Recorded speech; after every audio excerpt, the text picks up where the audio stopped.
Hi, I'm Rick Howard. In my job, I get to travel a lot. At least that's what I say at the beginning of our weekly videos. One of my favorite times of year is the Epcot International Food and Wine Festival. This year the Food and Wine Festival runs from September 19th through November 10th. And here on Travel with Rick, each Friday till Friday, November 28th, we'll be bringing you the sights, sounds, and tastes of each marketplace from around World Showcase. Each week I'll have guests on the show and we'll sample all the festival marketplaces because there's no better way to enjoy Epcot than with food, wine, and great friends. Welcome to Epcot's Food and Wine Festival on Travel with Rick.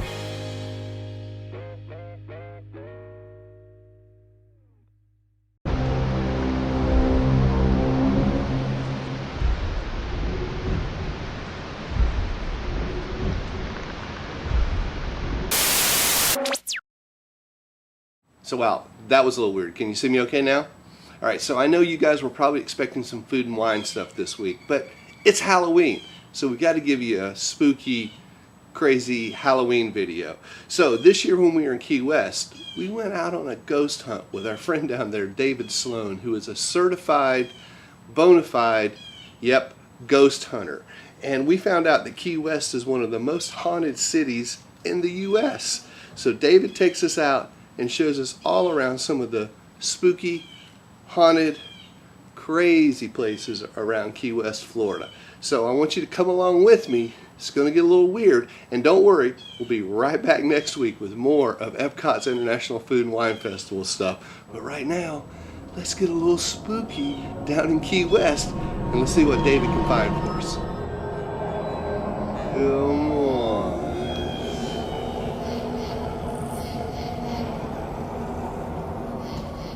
Hey guys, welcome to this week's show. We've got an awesome show for you here in Key West. David, welcome to the show. Thank you very much. It's awesome to have you here. Yeah, it's great guys, to be this here. is David Sloan. He is an official ghost hunter in Key West, right? Yes. And we're here in Key West. What is this building that we're in? This is David? the Eaton Street Theater. It's one of the most haunted buildings in all of Key West. That's pretty incredible. Yeah. So we're pretty excited to be taking you around. You know some great ghost stories in Key West where you've got some great equipment. We're actually going to go ghost hunting.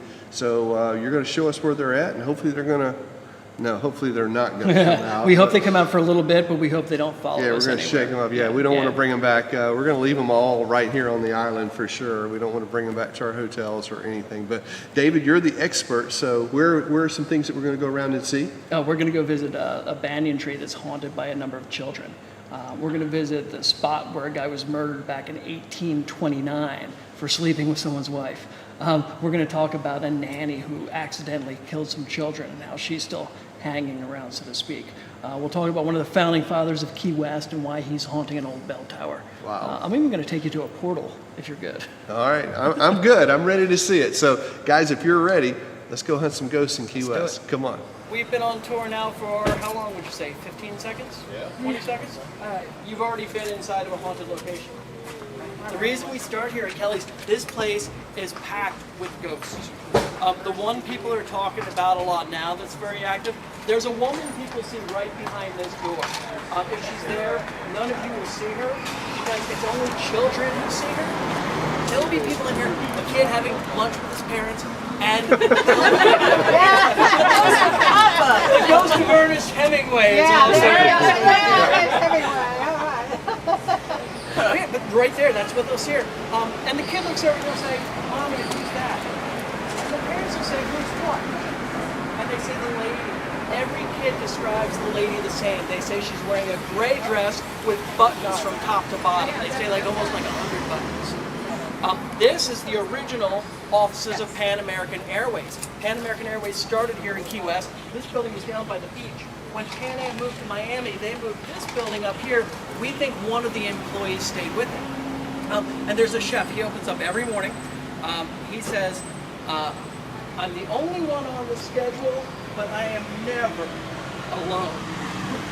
You guys know that feeling when someone's standing behind you? Or even if you don't look, you can just kind of feel someone getting close. He says he gets that. He calls her the supervisor. There was a lady here 6 months ago. She was walking down Caroline Street and her underwear was riding up on her. So she ducks behind the fence to fix things. She said she looked over, and at that table where the things always happen, she sees a dozen people in Victorian era costumes. she said costumes because they did not look like ghosts. She said they looked like humans, like you and I. She's filming a commercial, walks around, rounds the corner, fixes things, goes in. Steven had just opened up in the bar. She looks over, the people are still there. She sits down and she says to Steven, what kind of a commercial are you guys filming? Steven looks at her like, what? She says, the people, they're gone. He says, lady, you're the first one here today. So that's what, that's like 13, 14 ghosts just in this one building. We have so many ghosts around town. And to give you an idea of what you're going to experience tonight, the walk, very easy. I'm going to walk you less than 3 blocks. Okay? There are 3 of the most haunted blocks in town. We're probably going to pass by 20 different haunted houses. We're going to probably stop in front of 8 or 10 of them, and I'll tell you the stories. We can't get into every single house if there's nothing going on. I've got keys to an old theater. It's the most haunted building in town. If there's nothing going on in there, we'll finish up in there tonight. I've got keys to get us into a private garden where there's a tree that's haunted by a number of little children. I'm going to get you right on top of the spots where murders happen and things like that. But then some of the houses, impossible to get in. We're going to stand out in front. But what I've got a whole bag of tricks here. This. I think you just volunteered yourself. I like to volunteer. What's your name? Come on up here for me. Maggie. Maggie, come up here for a second. Maggie's going to be our babysitter. This is what we call a trigger object. A trigger object is anything designed to draw the ghosts out. I should get my mouth shut. It's okay. I've seen ghosts before. We've got a lot of children's spirits on the tour. Yeah. So what's going to happen? When the kids see this doll, she's a very old doll. She's been around for a long time. What's her name? Diane. Everybody knows her, even the dead people.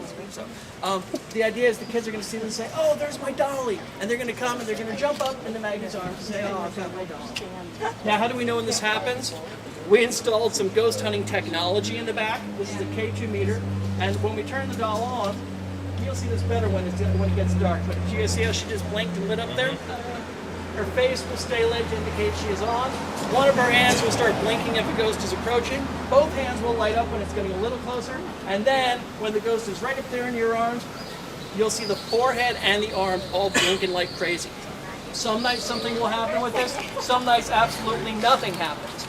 What I want you to do, you're going to hold the doll, kind of hold her out like that, so that everybody can keep an eye. And if you see the doll with the forehead blinking especially, say, hey, and break out your cameras, take some pictures. When you jiggle her, I've got the battery in pretty secure, but it's a little loose because last month there was a lady on the tour, and on this night it was going crazy. By the end of the tour, she was totally freaked out. We went into the theater where all the kids are, and it wouldn't stop, so she pulled the battery out. And I didn't know she pulled the battery out. So she's sitting there, and the doll kept ringing. She threw the whole thing at me. She said to me after, she goes, I threw it at you because I took the battery out, and that doll kept going. So weird stuff can happen. These are real haunted houses. We never know. So everybody give Maggie a big round of applause for being our babysitter. Each and every one of you is going to get your own piece of equipment. What I think we'll do, we'll get started right over here. The first place I'm going to take you from here, if you go on the trolleys, they'll tell you that those are the presidential gates of Key West because they used to only open them during a visit to Key West by United States presidents. But you're out with me. So I'm going to tell you that that is an 1829 murder scene, and it's a haunted murder scene. We're going to stand right where this guy died. I'll tell you why he's still sticking around. Back in 1829, Key West was a much different place. We had 516 people living here. There was this little canal that used to bisect the island, and it went down from where A&B Lobster House is. It came out right here. Everything behind this gate is filled from when we dredged the harbor. So the canal kind of went out right here. There used to be a little footbridge that went across where we're standing, and anybody who wanted to cross Caroline Street had to use that footbridge. It was on this footbridge that a Supreme Court justice for the Southern District of Florida was murdered. As a matter of fact, he was murdered right where you're standing. Now, why do you murder a Supreme Court justice for the Southern District of Florida? Get rid of them. Tax is a good guess. It was a little more severe. It was well because he's sleeping with your wife. There were these two guys. The one's the judge, pretty much, and the other's a pirate. His name is Captain Hawkins. He pretty much salvaged ships. That's how he made his living. These two hated each other going back to when they were both in Nicaragua. They both ended up in Key West, and the captain had this great salvage that he wanted to go before the courts, but it was going to be tried by Billy McRae. So he says, I got to make things good. He held a party for it, and he did it down in Mrs. Mallory's hotel at Mallory Square. Everybody in town came, and he's thinking, all right, things are looking good. McRae left early. Thank you for the great party. Hawkins stayed around till the last guest left. And then he went home and found McRae in bed with his wife. What do? You pull out your gun, you try to shoot him. But McRae was fast and jumped out the window. Pistols were terrible in the day. The next step that you had back then was to challenge someone to a duel. That's how you restored your honor. So they had a duel. Did it out there on the beach. McRae took a bullet in the leg. And they told Hawkins, hey, here's your honor. Back to sea with you, my friend. He went out there to sea. He wasn't digging it. No, he just could not let it go. On the night of May 27th, he slipped back into town. And all the sea captains used to live in the houses across the street. This was pretty much the waterfront. You had a few shacks where the deckhands worked and where they stored the boating equipment. Hawkins hid right behind the little shack here. McRae came walking across the bridge. Hawkins came out with a double-barrel shotgun. Boom, boom, 2 blasts right in the back, point-blank range. It took McRae an hour and a half to bleed out. And his ghost is still here. In between stops, you'll see me talking to my friend Beth. Beth Rooney is she's a local medium. And she's come out with me before, and she talks to a lot of the ghosts for me. We're actually trying to follow up on something somebody else picked up on the tour. They've been getting messages from someone. I'll fill you in after the tour maybe, but it's some cool stuff. So in between stops, you'll see me talking to her, and I'll be like, okay, what's going on? What's going on there? And I asked her if she was picking up on something back there. She goes, oh yeah, he's there watching all the time. She goes, the interesting thing is the kids from here were running down the street going, come on, when are you coming? When are you coming? So there's some cool stuff. This house, and if you have laser guns, point them right up in that window. There's nobody in there. That's a closet. It should be very hot. Sometimes we get hits there. Sometimes we get nothing. But watch for it. It will move. One spot should be hot and then drop if we get it. And this house, part of the Banyan Resort. The Banyan, great haunted hotel to stay in because the ghost is very protective. The house right here, this is called the Cosgrove House, and it was named after Captain Philip Cosgrove, a celebrity in town because, what'd you get? 78. 78? Okay, yeah. 70, Yeah, we'll watch for a bigger drop than that. Yeah. But Cosgrove was the first captain to make it to Havana Harbor after the battleship Maine exploded. This, of course, is the event that launched us into the Spanish-American War. So he's a celebrity, and he's very protective of the people who live here. Guests talk about his ghost walking outside of the room. He makes his rounds at night. He'll appear on their balconies. Room 405, where the attic used to be, is a favorite spot. There was a couple staying here. The man was snoring. His wife's, enough of that. Look, Dolly's going. Dolly was just going good until you looked at her. So, guy's snoring. Wife goes to sleep on the couch. She said she was asleep for maybe an hour. She woke up to a little girl holding her hand. Okay? So she feels a child grab her hand. She doesn't freak out because she had grandkids. So, you know, she's familiar with kids. She does the thing where her eyes are still closed, and she feels the hand, and she says, you know, the hand is a little big to be my 4-year-old, a little small to be my 10-year-old, and we're in Key West, the grandkids aren't with us. Yeah. She looks over, she sees a little girl in a little white dress standing there holding her hand. And she looks at the girl and she says, are you okay? And the girl let go of her hand and said, no, I'm very upset. None of the furniture is here that's supposed to be here, and somebody has moved the walls. And then with that, she turned and she stormed off. She walked right through a closed door out to the back balcony. Now the woman gets up and she goes over, she separates the blinds and looks to see where the little girl went. But she doesn't see the little girl. She's greeted by Captain Cosgrove and a dozen of his friends drinking cocktails. And this freaks her out. She lets out like a little yelp. And when she does that, she said that Cosgrove sensed her fear. He leaned down and said, it's okay. And then he motioned to his men and said something. They all picked up their cocktails and walked right off the side of the balcony. We looked into it. There used to be a staircase going down that side of the house. Now guests who stay here, they talk about smelling chocolate going missing. They used to do chocolate at turn down services. They stopped because there's a ghost who is a chocolate thief. But then in the back, there's this amazing banyan tree, and kids' spirits hang all around it. You'll have guests check out and say, you know, those kids were so cute and well behaved. Whose were they? They say there's nobody registered with children here. And the numbers have grown. It's like 15, 16, 17 children. Cosgrove had a grandson who died on the property of typhoid. He's not the one haunting, though. What I believe, ghosts act like humans. Kids form little packs. You know, they run around the neighborhood together. They have a base. I think these are kids who have died through the years. And I think by getting their names, we can help them move on. So what I always like to do, I ask for you guys' help. I think everybody's psychic. I think we were born with it, but we shut it off as we get older. You know, you have an imaginary friend, and somebody says, "There's nobody there. Stop embarrassing me." What I'm going to ask you guys to do, I'm going to take you back to this haunted tree. We're going to do a circle around it. I want you to listen for a name. Some of you will already get the name out here. And then after you've had a chance to walk around, I'm going to ask you for the names. We'll compare notes. There's one name that I've had 112 times.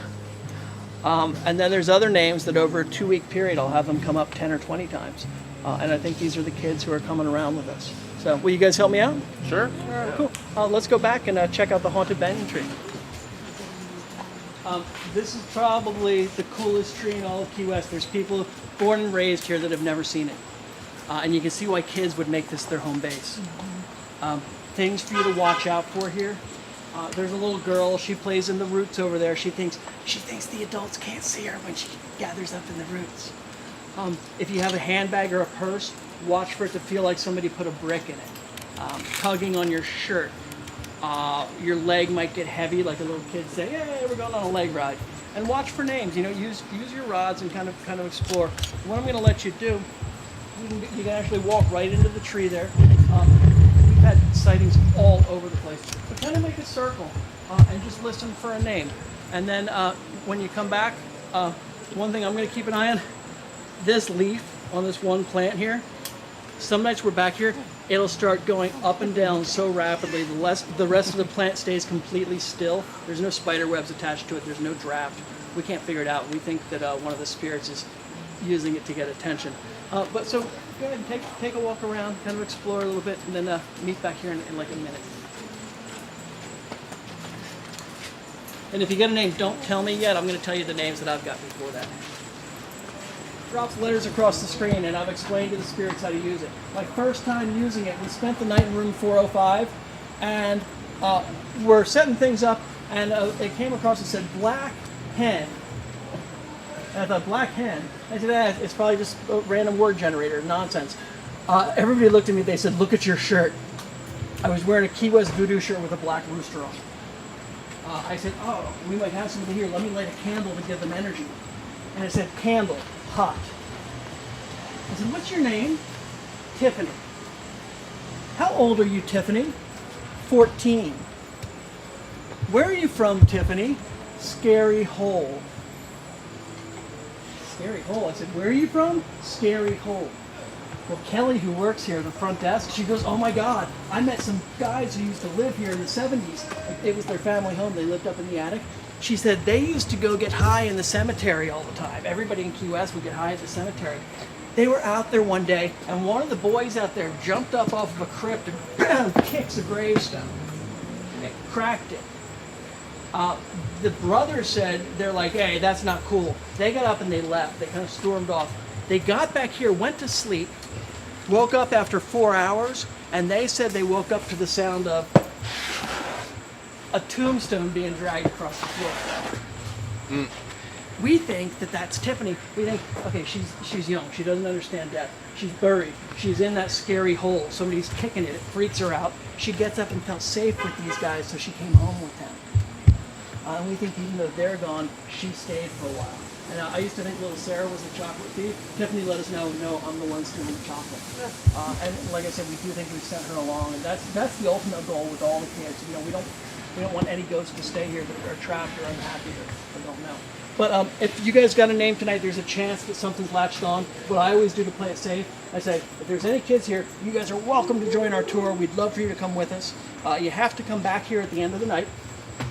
And then for all of you living humans, what I'll do next, I'm going to take you to the most haunted street in Key West. Along the way, I will tell you why we call Key West Bone Island. The first residents of the Florida Keys were, of course, the Native Americans. We had the Calusa tribe here, and nobody knows what the Calusas did. Some people think this was sacred ground to them, where they buried everybody here. Others think that they were kind of a peaceful tribe, and the Seminoles said, enough of you, we want this area, and they had a massacre here. What we know, when the Spaniards came to Key West in the 16th century, they found the island littered with human remains. I'm talking bones on the beaches, bones up in the trees, bones arranged in intricate patterns. So what they did, speaking Spanish as they did, they named the island Cayo Hueso. Basically, hueso meaning bone, Cayo meaning island.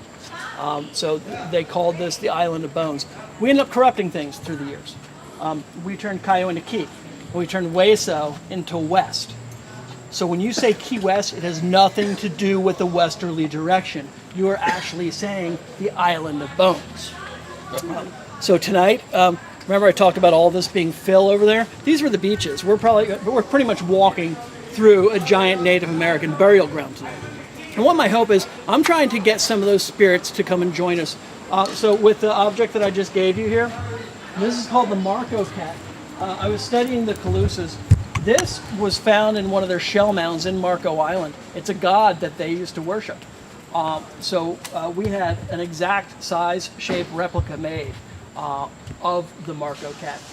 And what the plan is, by carrying it around, we hope that it draws the Native Americans out. We've been bringing it around for 3 weeks. It's only in the last few days that things have started happening with it. And people report, feel like somebody's trying to pull it out of their hand. I don't know that anything's going to happen, but we like to run. I'm going to test it for 6 weeks and see. So pay attention, see if anything happens. We're out one night, and a girl says, "What do you know about fresh produce?" I said, "I've never heard anything from that building." She said, "Oh, it's haunted." So, well, what do you have there? She goes, "Well, I used to manage the place."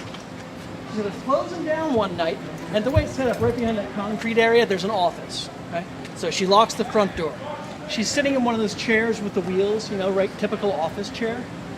She said as she's doing her paperwork, somebody leaned the chair back. So she goes back, she regains her balance. As she's doing that, they took the chair and they pushed it with such force, sent her flying all the way to the front of the store. So the night that she tells me this, another girl on the tour says, "Oh my God, I had something happen there too." I said, "What happened to you?" She said, "Well, my friend worked there. I went to use the bathroom." And the way she described it, I guess the bathroom's upstairs. There's like a supply. Yeah, if we get a lot of lights going out, we've got something. If it's one, I blame it on like a faulty sensor. But there's a supply closet in the bathroom. She goes up to use the bathroom, closes the door, locks it, sits down on the toilet. The second she sat down, she said there was chaos on the other side of the door. She goes out, the entire supply closet had been trashed. We like it exploded. Her friend comes running back, and she's standing there amid this huge mess. And her friend's looking at her, and she goes, "I swear I didn't do this." Her friend says, "I know, it happens to me too. This place is haunted." And I asked them, I said, "Well, who's doing this?" They both said that they heard it used to be a reform school for bad girls. They think that one of these girls is still coming back trying to get the other girls in trouble. I'll tell you the quick story. This church is the fourth one built on property. They built it over a cemetery. So there's a lot of people buried underneath there. The most prominent of which is John Fleming, founding father of the town. His grave is directly under the altar inside. And go inside, check it out if you ever get a chance to go in there. Beautiful church. But what we think, who wants to hang around their rotting corpse, right? We think as the founding father of this town, he's going up to the bell tower where he gets the best view. If you have a camera, take a picture. a lot of times, I mean, we'll get a lot of orb photographs around here, but this is a great spot where we get a full apparition coming out and coming down towards us, where you can make out a face, arms, and all of that. I've probably seen 20 or 30 photos like that through the years. I don't show a lot of ghost photos on the tour because everything can be faked so easily nowadays. I think it's better when you capture them yourself, and that way you get to say, whoa, I know nobody messed with that. So take a photograph, and after you've done that, we're going to walk down. I'm going to tell you a quick story about a doctor. And then we'll go to the freaky place if you're up for it. It's a bed and breakfast right now. Really cool haunted place to stay. It's another ghost that takes care of their guests. And there's a good reason this one takes care of their guests. The guy used to be a doctor. His name's Dr. Warren, his wife Genevieve. The two of them lived here. Were pretty prominent. The things to watch out for here. We've been coming by this house for years. I call this fence here the poking fence. I've had 14 people who just get goosed really good when they're standing by it. But the thing that's been happening lately, we've cut through the house, we go by the garden, and people will talk about part of their body freezing. A shoulder going cold. My ears have gone ice cold here. The weirdest thing happened though. One night, a lady came up right before the tour and she said, listen, I was on your tour last night. We stopped at the doctor's house. I didn't say anything, but my entire spine went ice cold. Now, I've had chronic back pain for 10 years. It's very difficult. I'm constantly in pain. She said, today is the first day that I've been pain-free. Now, I haven't spoken to that lady since. I don't know if the pain came back the next day. I don't know what's happening. But then I had another guy who said, listen, after we went by the doctor's house, my chronic shoulder pain disappeared. Well, I started thinking about it. I have a parrot that sits on my shoulder sometimes and he screams, so my hearing's going bad. And I thought, maybe that's why my ears are freezing. It's like the doctor's here trying to heal. So I don't know what to tell you about that, but I do know if there's a doctor or nurse on the tour, you'll feel a cold chill, you'll feel him around you. People who stay in this house, if they're in the medical field, he'll visit them in their dreams and ask about modern medicine. And Miss Genevieve's spirit is around a lot too. They kind of travel as a pair. So what we'll do, I'm going to walk you up across the porch. That was the waiting room when they ran the medical practice from here. We'll walk through the garden, see if anybody gets anything. If you do, I don't expect you to share. I'll tell you one more story, and then we'll go to the portal.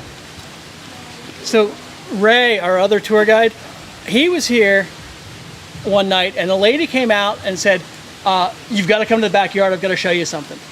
So the group went back, and there was a hot tub that was cracked in half. Ray says, well, what happened here? She says, I was sitting in this hot tub last night. I was drinking a glass of wine, and I heard my daughter call out from our room. And you know, a mother knows her daughter's voice. Her daughter called out. She's like, Mom, help me, Mom. So she throws her glass of wine down. She runs upstairs. She goes into her room. Her daughter is asleep. She thinks her daughter is fake sleeping. She wakes her up and says, don't you be pulling tricks like this. You had me worried sick, blah, blah, blah, blah. As they're talking, they hear this horrendous crash coming from the back. They went outside. A tree had collapsed and landed on top of the hot tub. No. If she had been in it, injured, yeah. Dead, maybe. What do doctors do? They save lives, right? We think this was the doctor. Actually, we know it was the doctor. We've done some. We did some pendulum dowsing here and spoke with him, and the doctor said, yeah, it was him and his wife that made that happen because they knew it was about to go off. So he's a very protective spirit. This is a good place. What I want to warn you, I'm going to take you across the street, and there's a place. I call it a portal. A portal's just basically a doorway where spirits can cross from one place to another. This seems to be a key place in Key West. It's cemented by three different, by a cemetery, a funeral home, and the former undertakers. So it's kind of like it goes in a circle to a degree.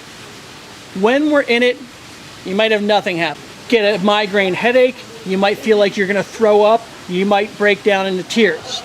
If that happens to you, all you have to do is walk back to Eaton Street, which is the street that we're on, and all of that will go away, okay? Nothing bad is going to happen to you there. Sometimes something weird can happen. We get a lot of photographs of orbs. There's stories about shadow people. I'll tell you some of the weird stuff. This is a portal. A couple of weird things. Second week of May this year, we're back here, and I had been telling stories about the pool. There was a lady who tried to take a picture when that light went out. As soon as she pulled out her phone and put it in camera mode, the screen went white. A photograph of her mother appeared on the screen. It was not a photograph of her mother that she had on her camera. Then the screen went white again, and then it went back to the regular function where she was trying to take a photograph. This happened on Mother's Day. Her mother was dead. We were here one night when we got hits on all the equipment. I took a bunch of photos. I kind of took like 360 degrees of photos around me. And if you look, in this first photograph, there's a large white streak that appeared on the side of the building. In the second photograph, there's a lightning bolt. We could see the lightning bolt with our naked eye. In the last photograph, you can see an apparition forming out of that lightning bolt. And what I'll do, I'm just going to walk this by real quick, and then I'll let each of you take a good look.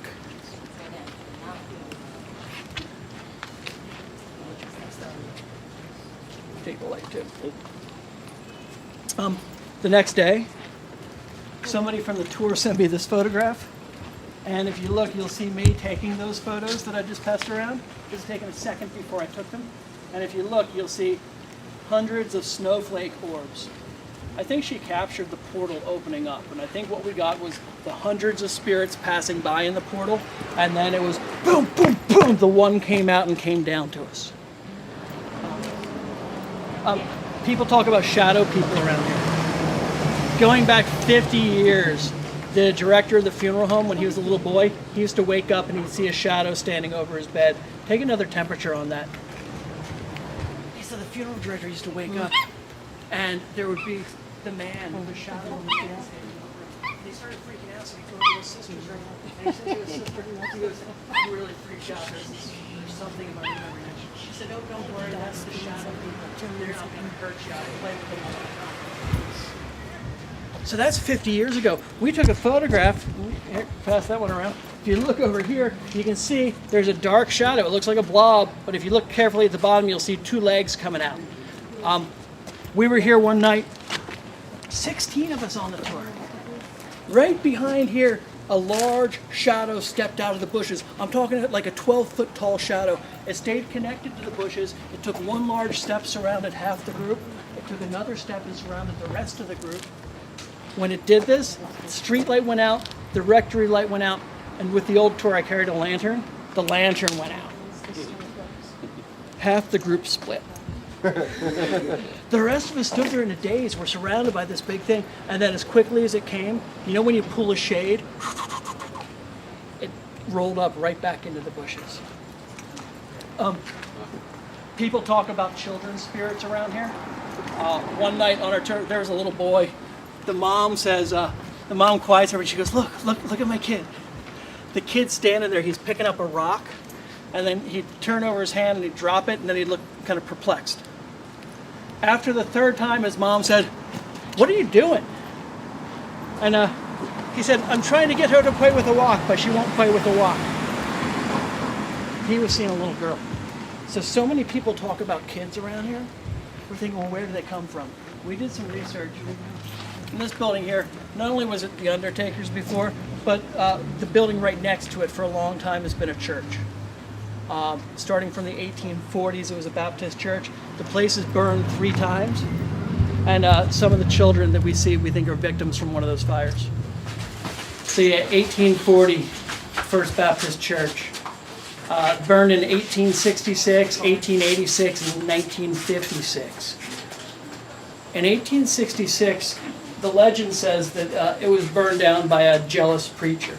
He believed that his wife was cheating on him. He thought that she was meeting whoever she was having this affair with at the church. So to put an end to things, he waited till she was in the church and he locked her in, boarded it up, set it on fire. The thing is, she wasn't having an affair. She was teaching Sunday school. A number of kids died in the fire. We were here one night. We used to stand across the street, and this was when the place was an abandoned theater. Right now it's a theater that's semi-abandoned. we'd see kids pulling back the curtains. Yeah, that was just. One of the tour guides, he was standing there saying, "We don't know the children's names." He was tugged by his cape down to a kid's level, and the voice said to him, "My name is Peggy." We were here several months ago, and a lady on the tour out of nowhere says, "My name's Peggy, and I'm 5 years old." I said, "Why'd you say that?" She goes, "There's a girl named Peggy who's talking to me. You can't see her?" I said, "No, but it's interesting you say that name." I said, "Do you think Peggy will show us around?" And she said, "Yeah, she will." I'm going to call the names of some of the children who we've identified. A lot of times you'll see their orbs traveling down the stairs in 2s or 3s, and you'll see them go down the steps more and more. Peggy, Meg, if you're here, can you come on down? I've got a new group of friends to meet. It's me, David. Willie, are you here? Little Billy, you want to come down? Any of the kids, come on down, guys. I'll see if I have any candy for you. They always say they want candy, and I always forget to bring it. We got a couple of marbles. You guys want to play with some marbles? Take the ball to him, Maggie. Come on down, guys. Can we take it? And if you guys get something in your photos, let me know. Normally what I see around here is what we call smudge orbs. They're just orbs and they're so fast moving that they'll look like somebody just took a piece of white and smudged it right across your screen. When the medium took us through here talking about little Peggy, the tour that Peggy gave us, we got in here and she said, "Stay away from the staircase. That's the kids' area. They don't like the adults coming around there." She introduced us to the other ones, to Meg and to Billy and to Willie. Willie's supposed to be a little black boy who was hiding downstairs in the closet. He's mischievous. He likes to follow. He likes to run ahead of us and follow behind. Very interesting case. He felt like he was led to Key West. Okay, maybe a higher power. Something brought him here. He arrived in 1956. He felt something brought him right to the church. He had a job as an organ player here. And within 3 weeks, they gave him full run of the place. This is where he thrived, where he was meant to be. I have some organ music that I used to try to get him to come out when I tell you his story. So Billy stays one night practicing the organ. And he had the full run of the place. He comes down after organ practice, and he stashed a candle over in the children's choir room, which was right over there. He went and he got the candle, and he took it up and he put it on the pole, and he wrapped it in newspaper, and he lit the candle, and then he went home and went to sleep. And he woke up several hours later to the smell of smoke, sound of fire engines. The church was burning to the ground.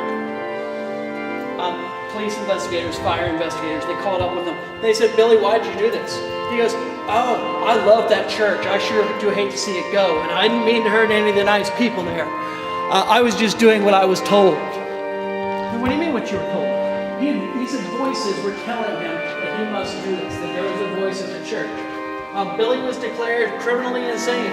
He was sentenced to jail for the criminally insane. He ended up dying there. But his spirit came back here, and his ghost is here. But here's the thing. We don't think he was necessarily hearing voices, and we don't think he's alone. We think the voice that he heard was the first preacher that burned this place to the ground, and we think that they're both stuck here for eternity. No, the good news is, none of you are stuck here for eternity. This is the official end of the tour, and I want to thank you guys because you've been an awesome audience. At Kingdom Magic Vacations, we believe that life should be measured out in memories.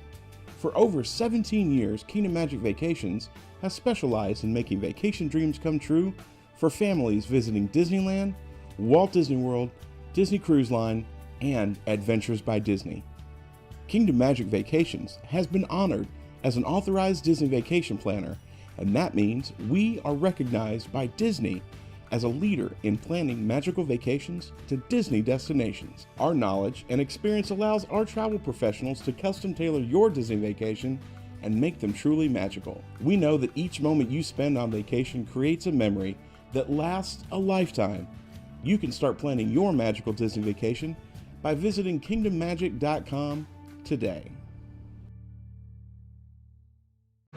Hey guys, coming to you from a blustery day here in Cozumel, Mexico. Check out these two beautiful Royal Caribbean ships, the Liberty and the Brilliance of the Seas. They're incredible, and this is an incredible port. I want to take a few minutes and just thank you for watching this week's show. Remind you to drop your email address up there in our box. That'll get you signed up for our updates. So every time we put something new here on the blog, you'll be the first to know about it. You'll get a notification in your email. That way you won't miss a thing. If you want to keep up with what's really going on at Travel with Rick, check us out over on facebook.com/Travel with Rick. That's our Facebook page. That's where we post our question of the week, and that's where you can interact with us, find out where we're going, what we're doing, what we like, and you can also check out other Travel with Rick friends over there as well. And speaking of checking us out, if you're on YouTube or iTunes, yep, we've got channels for you over there as well.